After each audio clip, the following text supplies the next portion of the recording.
Brother Maynard, bring up the holy hand grenade. 1, 2, 5. Please, sir. 3.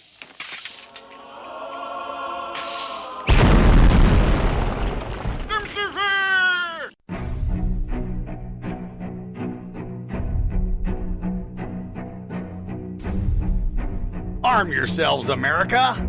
This is Defenders Live. Hey, oh, here comes the danger up in this club. When we get started, man, we ain't gonna stop. We gonna turn it out till it gets too hot. Everybody sing, hey, oh, tell 'em turn it out till they can't no more. Let's get this thing shaking like a disco ball. This is your last warning, a courtesy call. I am not afraid of the storm that comes It's my Monday. way. When it hits, it It's shakes Memorial me Day. to the core and makes me strong. And Dylan's not here. Apparently, he's having some internet issues, but that's fine. We can deal with that. Welcome to the show, everybody. The Defenders Live, Mojo 50. If you'd like to find us, you can find us pretty much anywhere you want to find podcasts. But along with that, you can find us on Mojo TV over at mojo50.com. That's mojo50.com /Mojo TV. You do have to sign up. It's free to sign up, but when you do, you'll be able to converse with us over there. We're also on D Live on video file, so dlive.tv.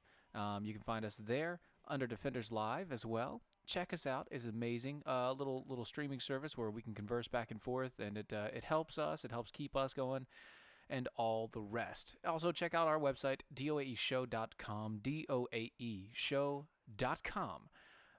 And mojo50.com. Either way you want to go, you can get some wonderful swag, such as this beautiful mug here. It's amazing. You'll love it. I love it. It's great. It's wonderful times. But nonetheless, check it out. It is amazing. It is wonderful times. Glad we are here with you tonight. Well, since Dylan's not here, I'll wait for him a little bit, but since he's not here, let's get started and get going here.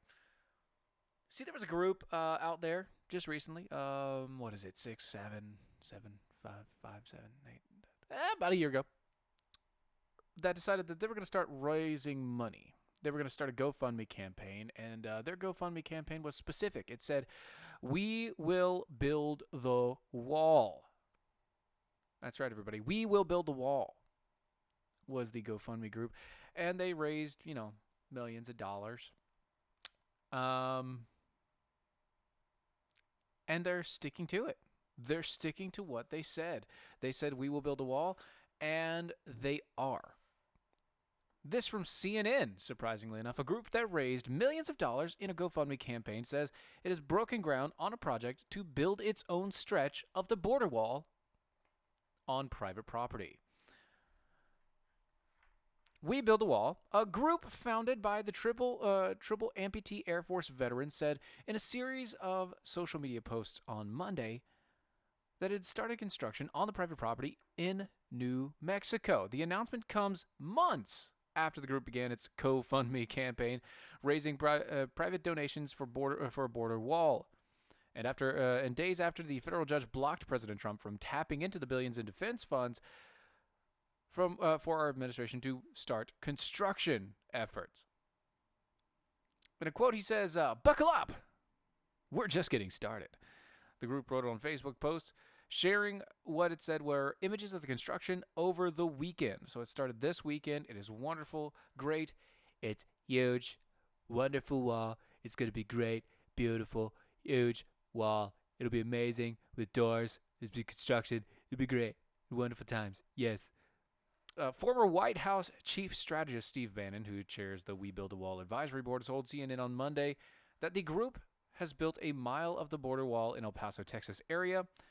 Something he said says connecting the 21-mile section of existing fences. The CNN was not able to independently confirm that the wall was connecting, because CNN didn't really actually go down there. They just took, like they always do, took a quote, walked away. Because they don't actually do their jobs. It's amazing how that works. I can't believe how easy it is for CNN just to kind of walk away. It's like they're just going up there like, "Oh, you want to build a wall? Psh, Hard no. I mean, come on. It's not even something they want to do. Once again, welcome to the That is Defenders Live. Speaking of walls, though, there have been a lot of walls being broken down. We're trying to build up a big community here, and we want to let you guys know over on MeWe's, check us out. Check us out on the MeWe's on the social medias at DOAE Show, on the Twitters, on the Facebooks, on the YouTubes, on pretty much everywhere. On MeWe, it's Defenders DOAE Show is the group that you can go there. It is amazing stuff. Tag us and also use the hashtag Arm Yourselves. Arm yourselves. When you comment to us, that makes it easier for us to keep things going. Kevin Hutchinson over on the MeWe says, all we need is a barrier. Walls are amoral because they keep people out.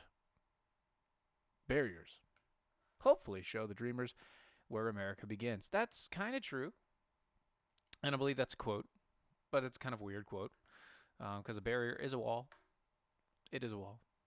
And walls aren't, you can't put a morality on things. Things do not have morals. Things are specifically put into place because they're things. We use them, and how we use them is what creates the moral value. So man's effort is where the moral value is pushed, not the item itself, not the object itself, but man's value. Now, I will tell you one thing. If you want to keep people out of something, maybe you should keep them out or off of your guns. And by that, I mean, try checking out the Gun Box. It's an amazing little tool that you can get over at thegunbox.com. They have the Echo version, which is amazing for going on traveling, with putting in your luggage and all that rest of that. Or you can keep one at your house, the Gunbox 2.0.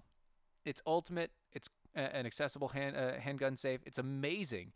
With all the technological features that it has, it is almost impenetrable. I say almost because everything is able to be broken eventually, but it is very, very difficult for somebody to break into this. So what do you do? Well, they have an RFID chip on a ring. They also have the card. They also have a badge. They have your fingerprint. You can also do a passcode. All of these things are included inside of the Gunbox 2.0 to make it easy and accessible for you to always have access to your firearms and also keep your family safe from said firearm. Go check them out. Thegunbox.com. Thegunbox.com. Use the promo code Mojo50 at checkout. You get 10% off when you purchase anything over $159 or more. That's thegunbox.com. Mojo50 at checkout to get the 10% off. So there's a lot of stuff going on via Colorado. I have a couple stories that I wanted to talk to you guys about. Apparently there's a governor there that is also running for president as a Democrat. There are so many people out there that are running for president as a Democrat. I just can't keep up with it. That's true. I mean, that's just not. It's very, very difficult.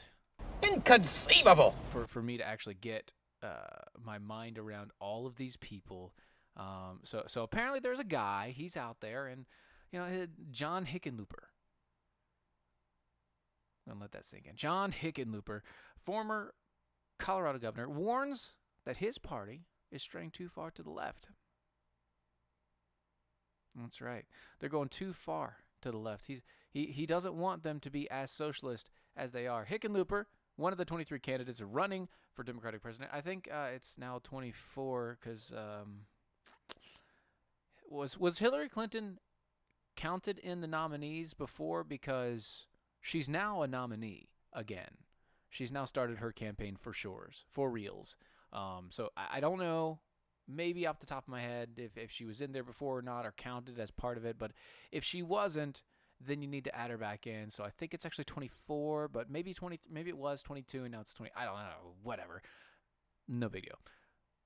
Hickenlooper, one of the 23 candidates running for the Democratic Party nomination, told NPR News, of all places, why he doesn't believe that believe in some of the party's major policy proposals, such as the Green New Deal or Medicare for All. He says, quote, if we don't stand up and say that we Democrats don't stand for socialism, we're going to end up re-electing the worst president this country's ever had, Hickenlooper said, referring to the current president, I'm pretty certain. But then again, I mean, that's, if he's a Democrat, that he can't say anything worse than that. Hickenlooper spoke with the Morning Edition as part of the show's opening arguments and conversations, exploring the presidential candidate's core messages. On the leftward shift, he says, I don't think we're going to address climate change by guaranteeing that every American has a federal job, which is what part of the Green New Deal was. I don't think we're going to address the spiraling inflation of healthcare by forcibly telling 150 million people that we're going to take away their private insurance. Wait. Did Hickenlooper just say that people shouldn't have their stuff taken away from them and forcibly put on a government plan? I think Hickenlooper's trying to go more centrist than you know who. Than the other old guy. And I'm not talking about Bernie. I think Hickenlooper's trying to be more centrist than a Joe Biden. And that is amazing. By the way, I don't have the Joe Biden sounder, so I can't do the thing. I can't do it. I don't have it. You know what? I'll just do this. Work out for now. That'll be just fine. No problems there. But to say the least, John Hickenlooper, who's from Colorado, is not a centrist. He's just trying to vie for his one position because he knows he can't go far left. If he went too far left, even though he's from Colorado, if he went too far left, he knew that he's not going to get any play. There's no way for him to get any play whatsoever because he's just too old and too white. If he wasn't so old and he wasn't so white and he could do something else, then he'd be fine. Or if he was gay, or if he had some other play that he could push into motion here, it would be fine for him. But he doesn't. Because he's an old white guy from Colorado, which is one of the whitest places that you can find outside of, I don't know, Montana. But I'm just saying, you know, Hickenlooper is going centrist because he has to. And so he's going to sound sensible. He's going to sit there and he's going to sound as sensible as possible. He's going to be almost right-centered as possible to make people believe that he is the best compromised candidate. You know what I mean? He will compromise with everybody. And that's just how it's going to work. Certainly, he says, on focusing the economic issues instead of social policies, certainly we want to address income inequality, right? Absolutely, we want to make sure that women have the right to choose. The civil rights and the social justices are addressed aggressively. But we've also got to recognize, to win in Ohio and Michigan and North Carolina and Wisconsin, we've got to win. We're going to have to get more of those kitchen table issues that have to do with somebody's job or how many jobs they have working. That they have to work just to balance a household budget. Well, how about this, John? How about you propose a way that we can balance a government budget? And then maybe, if you, as a government official, can propose a budget to balance the government, maybe then we will listen to you. But until then, John Hickenlooper, until you can provide us with something that actually says, I don't know, maybe the government should be held responsible for all of the payments that it's said that it's going to pay out and all of the debt that it has incurred, maybe, then we will listen. Maybe then. But until then, shut your trap. Nobody cares. Nobody cares about a John Hickenlooper. You are 1% of the on the stage with 23 other candidates. You will be in the fallout, my friend. You should have stayed in Colorado because now you're causing a huge backdraft. But before I talk about that, because it's the next story, I want to let you guys know a little bit about Patriot Mobile. If you haven't checked out Patriot Mobile yet, you should. Patriot Mobile has amazing coverage. Nationwide cell phone coverage available to you, just like all of the other providers out there. Plus, their systems are great. Their customer service is amazing. It's all veteran. It's a veteran-run company, and they're the only conservative cell phone company out there. If you want customer service from people in America, if you want to be able to sit there and say that your money doesn't go to the agendas that you hate beyond a reasonable doubt, if you instead want to be part of the $2 million that have already been donated to support constitutional rights, maybe you should check out Patriot Mobile today. Go to patriotmobile.com/mojo50. That's patriotmobile.com/mojo50. Go check them out. Switching today is very simple and easy with unlimited talk and text plans starting as low as $25 a month. Don't wait. patriotmobile.com/mojo50. You can get your activation fees waived on up to 2 lines per your account. And they have other deals going on. They'll help pay off your phones and everything else from your other plans. Up to $1,500 per account, $500 per line, stuff like that. Check them out today. patriotmobile.com/mojo50. Like I said, Hickenlooper has left a big issue. He's left a giant hole. And I don't have my bell with me. Sorry, guys. He's left a giant hole. And apparently, the Democrats, including one named Donnybrook, are about to have a Donnybrook. And it will jeopardize the must-win Senate seat. You see, Democrats are struggling to nail down a Senate race across the country, but here, but in Colorado, they have the opposite problem. The field of candidates are so big. How big was it? It's so big that it's turned into a total free-for-all, otherwise known as a Donnybrook. It is a spectacle that resembles Walmart on Black Friday, or as a matter of Democrats, or for that matter, a Democratic presidential primary. Nearly a dozen candidates have stampeded to take Senator Cory Gardner in Colorado. Cory Gardner in Colorado. He's a Republican, probably the most vulnerable Republican incumbent on the ballot next year. The other Democrats are weighing to jump in. So there's 12 people on the ballot now, okay? And they're thinking about adding more people to it. And they're neither clear front runner nor consensus among the party about who the best standard bearer is in the race.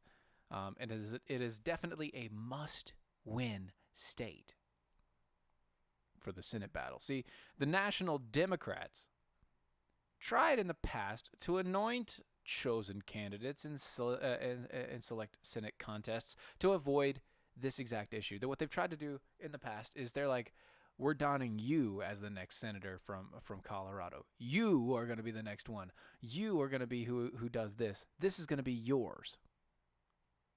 And like, great, yay, I'm crowned victor, woohoo.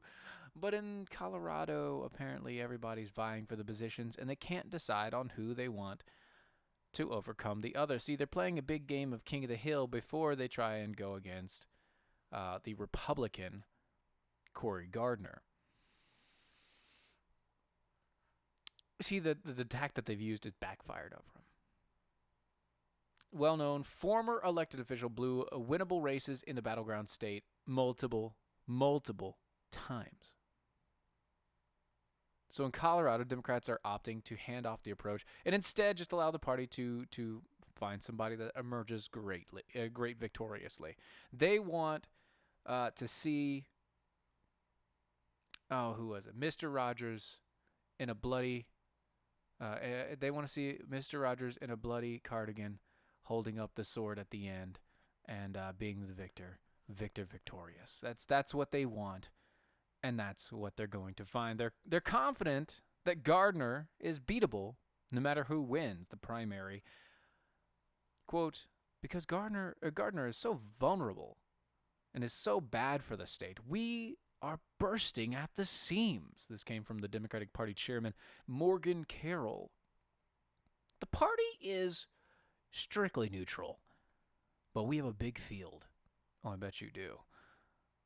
Of folks that are chomping at the bit to make sure he's replaced.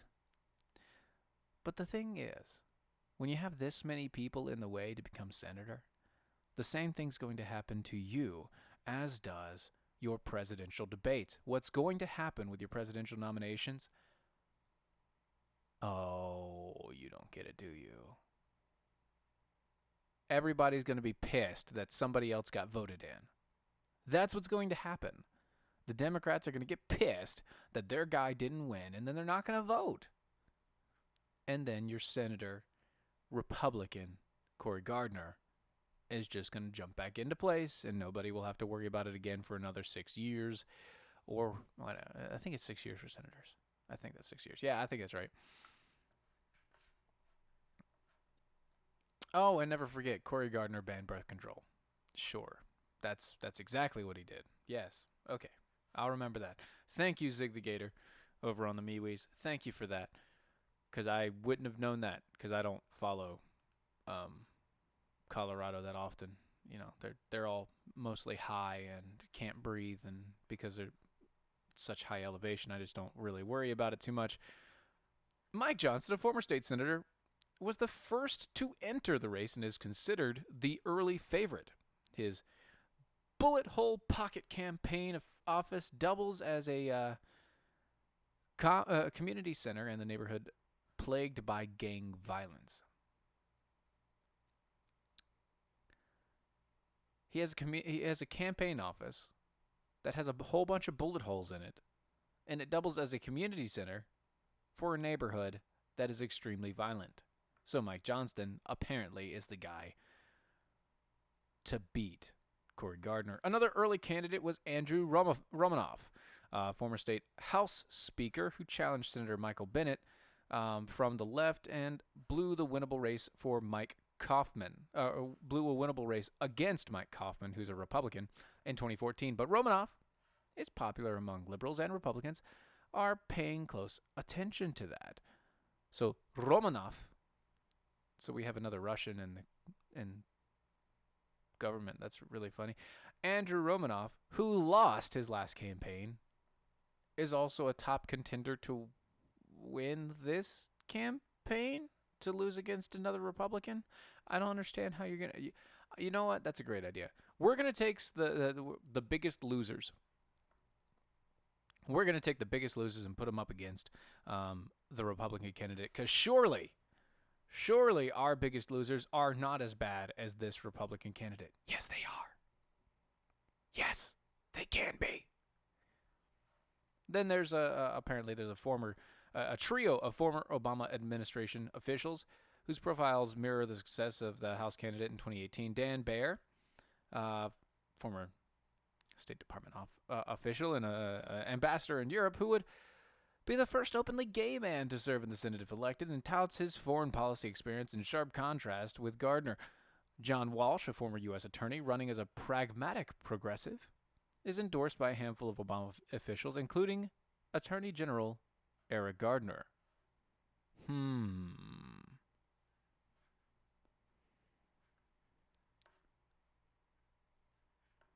Alice Madden, former state House leader and Department of Energy official, was the first top-tier woman to enter the race. Colorado has never elected a woman in the Senate, which Madden gives her an edge in a field of mostly white men. Yes, it is mostly white men because it is Colorado. Look, like I said, there's 12 of these people going through the list, and it's going to be a free-for-all for these Democrats, and I don't understand how it's going to work. But that sound means that it's time for a commercial break, so we will be right back. And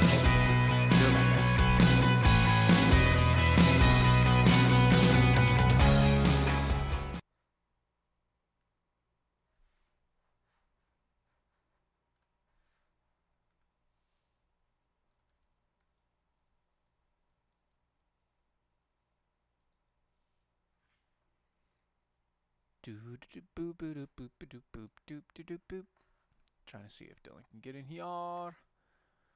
Say over on the MeWe's. I encourage you to scour YouTube and find the political ads of Gardner's election and that he ran the race. Oh, yeah. That's crazy. Dylan's fine. Dylan's fine. His internet decided to crash on him like 5 minutes before the show. So he's trying to work that out. Yeah. Oops. Oops a daisies. I think he's still trying to work on it. Apparently, yeah. Yeah, he must have downloaded a virus into his Matrix. I mean, it's not my fault. I don't control him. I just programmed him originally and set him off. You know, he's the one that goes searching through the web to find stupid stuff. It's not my fault. The day that you leave the internet AI to his own devices is the day he gets a virus. I mean, it's not... You know, you'd hope that things would get better, but it's just not going to always work that way. All right. Don't think he's going to be able to make it in here on time. Doop-a-doop-boop-a-doo. Let's see if there's anybody else.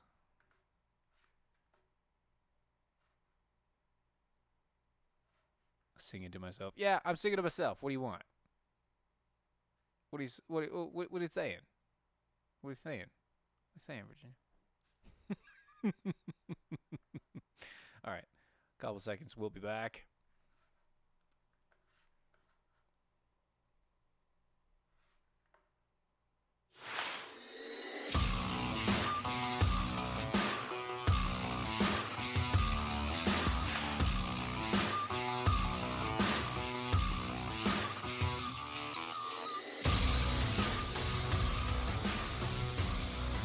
Welcome back. This is Defenders Live on Mojo 50 Radio. You can find us anywhere that you can find all of your podcasts. But if you'd like to listen to us more, we are on Mojo 50 Radio on iHeartRadio. You can listen to us there. You can also find us Spreaker, SoundCloud, iTunes, Stitcher, Google Play, all the rest. Like I said, we are there. If you want to watch us on video, we are on DLive.tv. Under Defenders Live, we are there. Also, we are on the Mojo 50 TV. So Mojo TV is live and going right now at mojo50.com/Mojo TV. Virginia Jack Cole over on the D Live says, "Oh my God, you're singing to yourself. Love it." Yeah, I know. I'm singing to myself. It's not the same without Dylan here. It's just not the same. It's okay though. It's all right. I'll be fine. Totally fine. Hey, did you guys see the whole thing about the just side note, all the writing that was going on from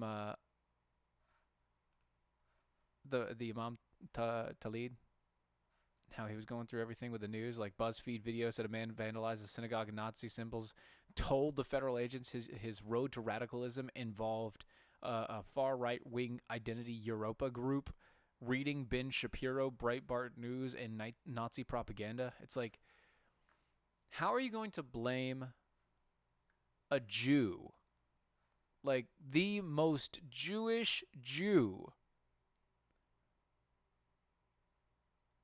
in America?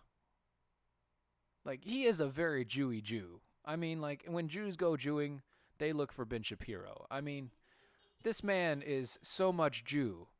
There is so much Jewness in this man. It's crazy. You're going to take him and say reading his books are what caused you to go far right? No. Good try. Good try, you Nazi prick. Thank you. Don't come again. Speaking of Nazi pricks, German government now tells Jews, don't look like a Jew.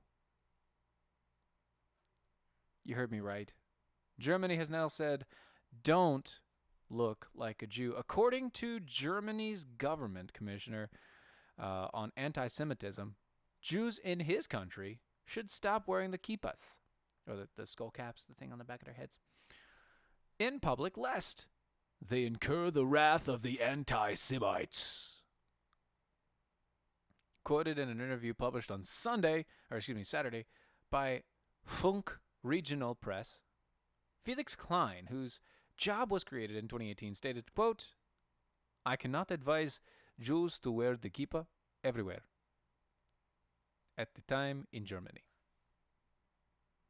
Klein posted that the lifting of inhibitions and the uncouthness which is on the rise in society has contributed to the soaring rise in the anti-Semitism, commenting that, quote, "The internet and the social media have largely contributed to this, but so have constant attacks against our culture of remembrance." Klein added he had, quote, "changed his mind compared to previously." Now, here's a funny thing.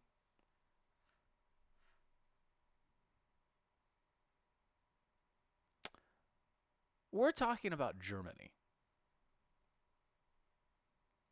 Their idea of remembrance. They're all about the Holocaust remembrance and, saying anything like denying the Holocaust is actually a crime in Germany.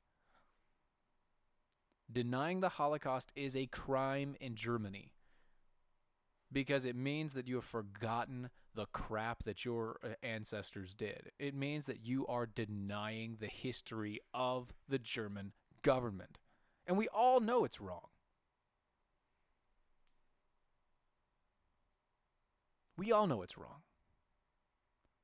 But we all know what is going on with this. It is not that anti-Semitism is just on the rise because of social media.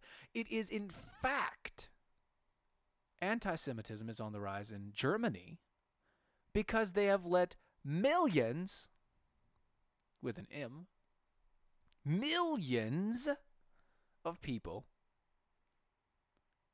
from the Middle East into their country to help repopulate their positions. They've tried to repopulate their country with Middle Eastern folks, otherwise known as Muslims, Islamists, etc.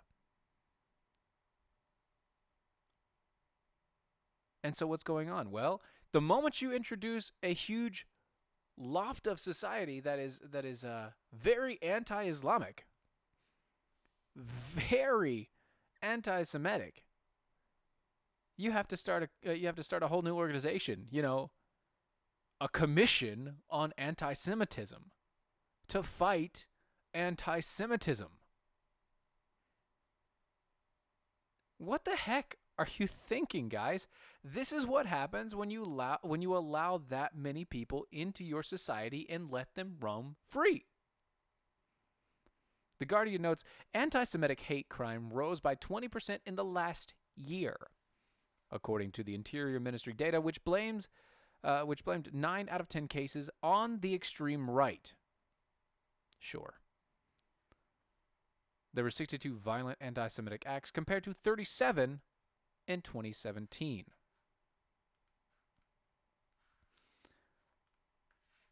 Sure. Extreme right. The extreme right, otherwise known as the Nazis over in Europe, are the reason why the German people, the German Jews, are being attacked and hurt. Israeli President Reuven Rivlin responded on Sunday, saying that he was, quote, shocked by Klein's recommendation, continuing fears about the security of German Jews are a capitulation to anti-Semitism and an admittance that, again, Jews are not safe on German soil. He continues, we will never submit. We will never lower our gaze, and we will never react to anti-Semitism with defeatism and expect and demand our allies to act the same. So what is he saying here? You guys deal with the freaking issue. If you see anti-Semitism on the rise, squash it. If by squashing it you have to realize that it's not just the Nazis, maybe then you can actually fix the issue.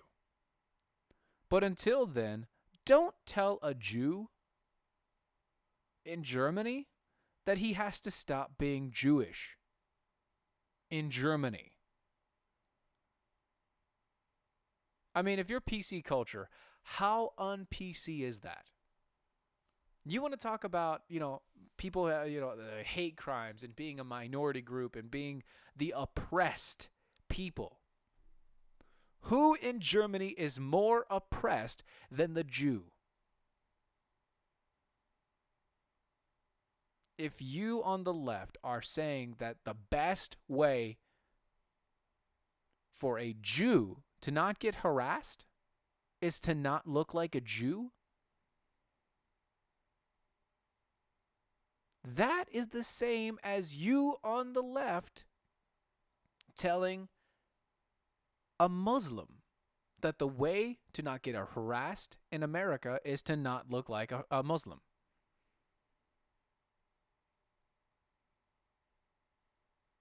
Gotta tell you, doesn't sound good, does it? The way to not get harassed? No, you can't control the actions of other people. You can only control yourself. That's where everybody gets it wrong. You control your actions and your attitudes. So how are you going to tell the people to stop being themselves? Stop being something that can be attacked. Okay, sure, that sounds like a great idea. You keep using the word. I don't think it means what you think it means. No, I think it means exactly what I think it means. I mean, these people are just looking at it like, okay, what are you doing? How are you going to sit there and flat out tell people not to do this? And then not actually take action on it. I mean, really, do you want to get striked? Do you want to get striked? I mean, I would want to strike you. You will get striked. Allegedly.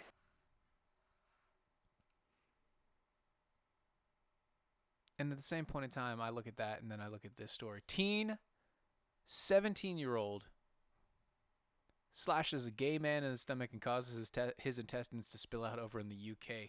Before we get to that, maybe we should check out some Ridgezone because just like him, we all need to lose a few pounds.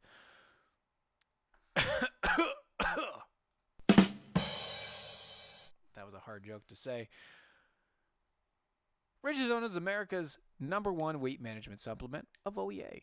OEA is a natural metabolite with olive oil, and it's also produced in the human body. Ridgezone is formulated to help aid healthy weight loss. It's safe. It's FDA accepted and approved. It's there to lower your calorie consumption and also make your metabolism more efficient so you can burn fat faster. You can check it out yourself over at ridgezone.com, riduzone.com. They have a special going on right now. If you order a 3-month supply, you get 30% off right there on the spot. That's about $20, same as downtown. 3-month supply, 30% off over at riduzone.com, riduzone.com. So, teenager in the UK, Ibrahima Toure Dramé. He was 19, knifed a young man, Nathaniel Hale, in the street with a machete, left an 8-inch gash across his stomach, enough to cause his intestines to spill out.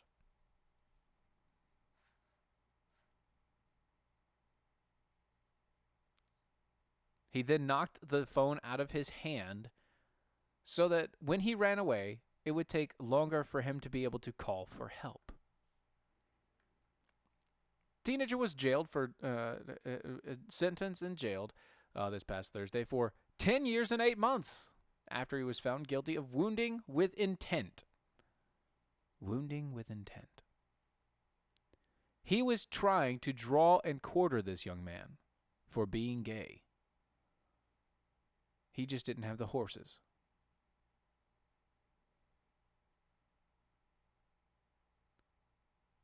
He was trying to create a hangman's noose. He just didn't have the rope. He wanted this man to suffer. He wanted this man to die in pain with his last gasping breaths as he was holding his own intestines. Now, Luckily, he survived. The victim of this did survive. He was saved. Police were able to get to the scene as quickly as they possibly could. They were able to take him to the hospital, fix the ruptured area of the abdomen. They were able to sew him up, and he was put in a medically induced coma to make sure that the trauma didn't kill him as it's set.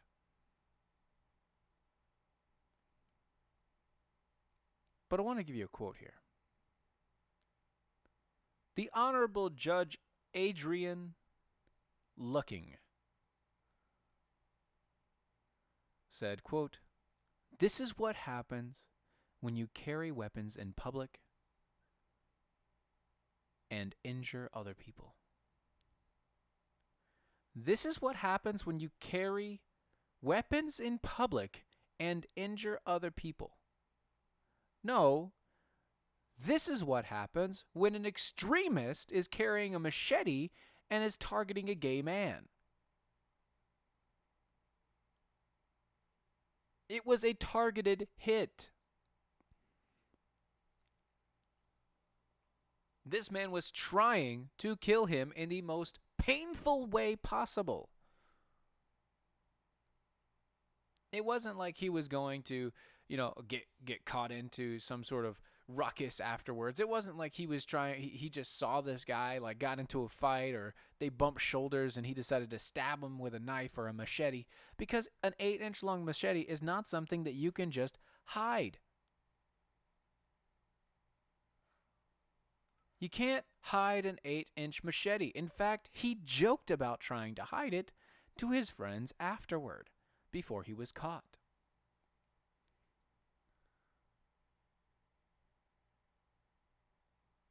He joked about trying to walk with an 8-inch long machete stuffed in his pants. Apparently, he hadn't had anything that big in his pants ever. Sad to say for him.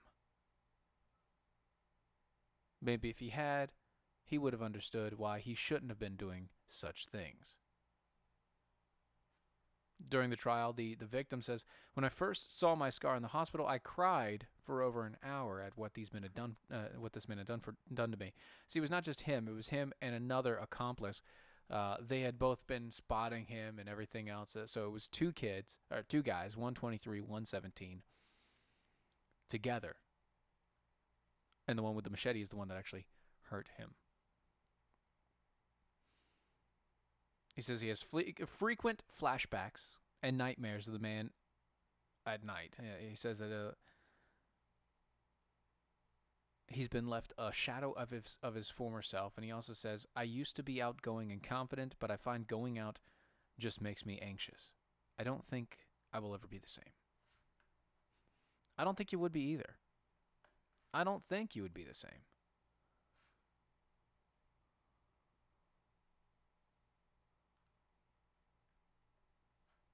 I wouldn't be the same if I just got my guts spilled out on the floor.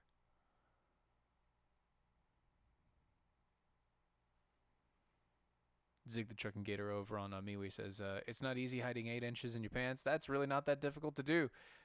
Like I said, this kid obviously doesn't know that. It apparently took him some skill to do such. Kevin also says he should try walking with a 12-inch machete in his pants.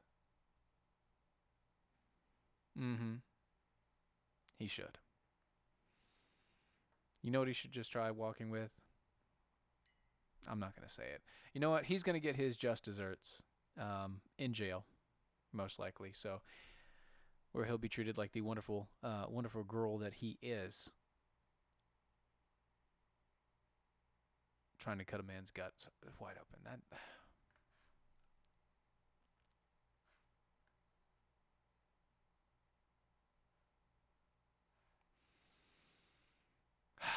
Sorry, I didn't want to get overly upset at these guys.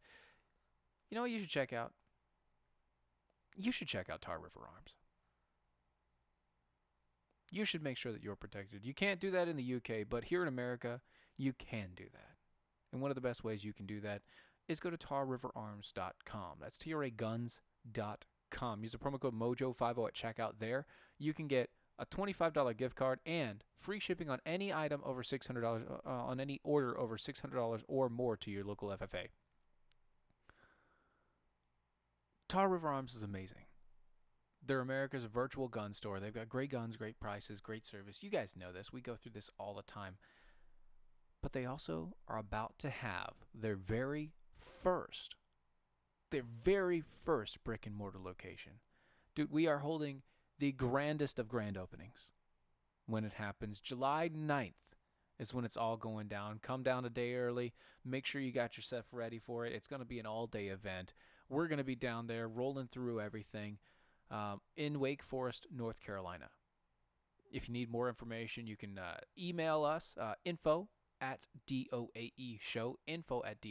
But if you want to know more just about Tar River Arms, check them out, tarriverarms.com or traguns.com. Remember, use the promo code MOJO50 at checkout and get that gift card and free shipping.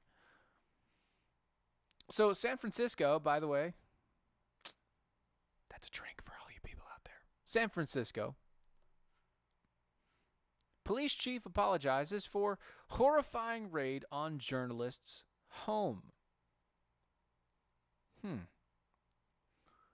rather odd. San Francisco Chief of Police William Scott has apologized for a horrifying raid on a journalist's home, calling the incident a mistake. It's just a, teeny tiny mistake. We didn't really mean to do it. Yes, Virginia, it will be a Jackhole grand opening. Zig the Truck and Gator. Let the dick jokes fly. Yes, please do. I need a little levity here. It'd be good times. Good times, great oldies. Chief of Police William Scott said, however, he did not take full responsibility for the raid on the home of Brian Carmody, a freelance journalist who received a series of documents pertaining to the death of a San Francisco former public defender in an unauthorized leak from the police department. Scott instead told the San Francisco Chronicle that the documents officers compiled to obtain a warrant did not adequately describe him as a journalist, which could have just been done by searching his name on the internet. Could have Googled the guy and said, oh, he's a reporter and he does reporting and stuff. Maybe we shouldn't just, ransack his house with a warrant to get information. Quote, Scott also said the officers who executed the warrant violated department policy by not first consulting the district attorney's office. Wait, are you saying that they got a warrant out of order? They went and they got a warrant and they got it set up and they got it signed, but they didn't actually get a warrant?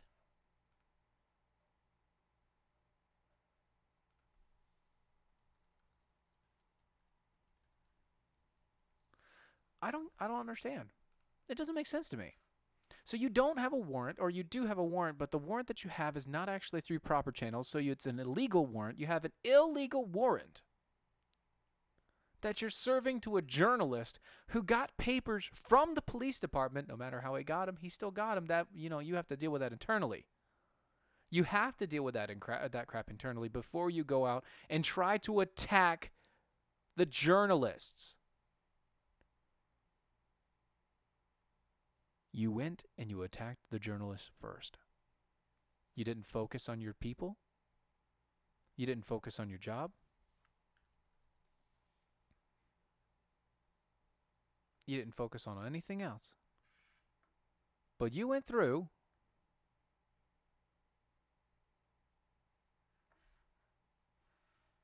and you went through all of this crap and decided that you were going to just beat the mess out of this guy, take his stuff, and run. That's a Fourth Amendment issue, folks. That's kind of a big deal. It's kind of a big deal. Search and seizure kind of a thing.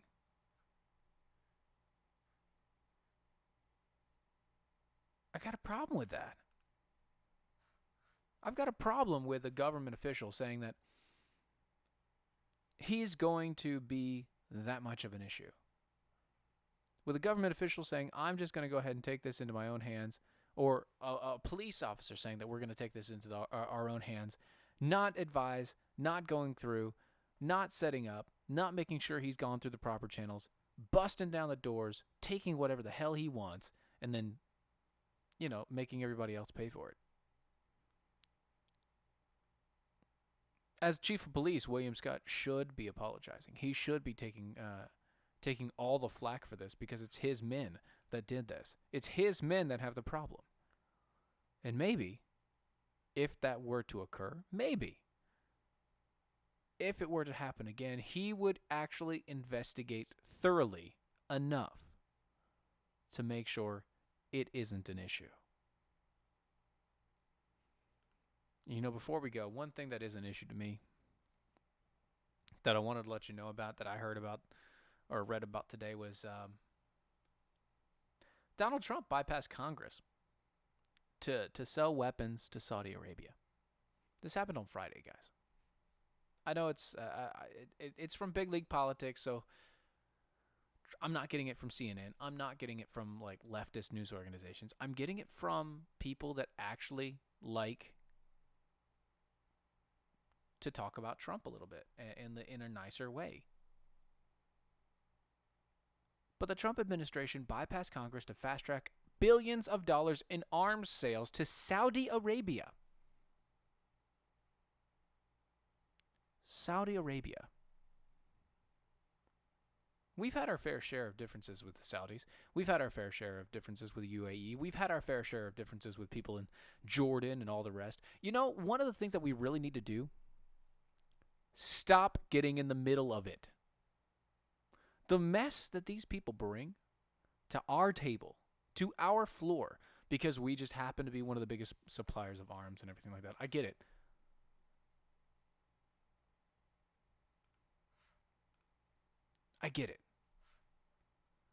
But at the same point in time, you can't set this aside. We have to be able to sit up in front of people and say, with a straight face as a government, we are not picking sides if we're not going to pick sides.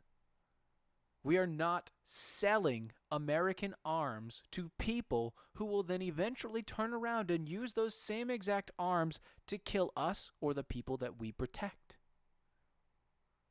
And I'm sorry, but that's going to happen in Saudi Arabia. That's going to happen from the UAE. That's going to happen in Jordan. That's going to happen in the Middle East.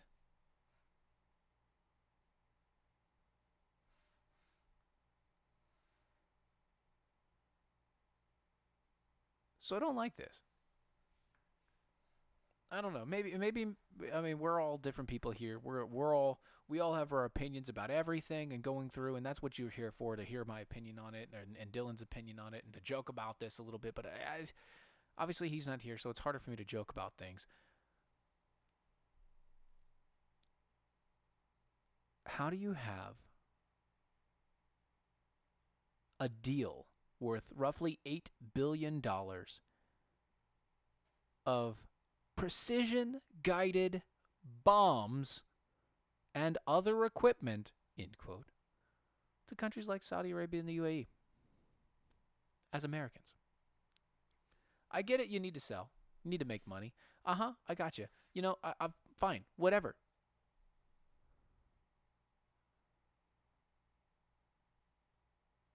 We're selling. That's why we're selling on the F-35 POS fighters. Yeah, I mean, the F-35 is a piece of crap. It really is. And they do damage to the pilots. They hurt each other. They hurt themselves. And they should never have been made or invented. But that's beside the point. $8 billion is a lot of money. And that's a lot of equipment. I really don't think we should look into. I really don't think we should take this lightly. We need to look into this more. This needs to be a thing that we need to look at and say, hell no. We don't need to be giving them this money. Stop allowing them to bomb us, bomb their own people, and maybe then it'll work out a little better for us. I can't believe it, but that's the end of the show. It came out pretty quick here. I don't have any numbers for you tonight. We didn't have them because the shows weren't on and going through old Mojo TV today. Everybody else was, not really live or not really rolling through their stuff. So, instead, let me just bid you adieu. Good night, everybody. Folks on D-Live, Mojo TV, folks on the MeWe chat room, we love you all. Check out DOAEshow.com. That's DOAEshow.com. And also Mojo50.com. You'll love the stuff there. You'll love the people there. And you'll love the perspective that you get. Check us out later.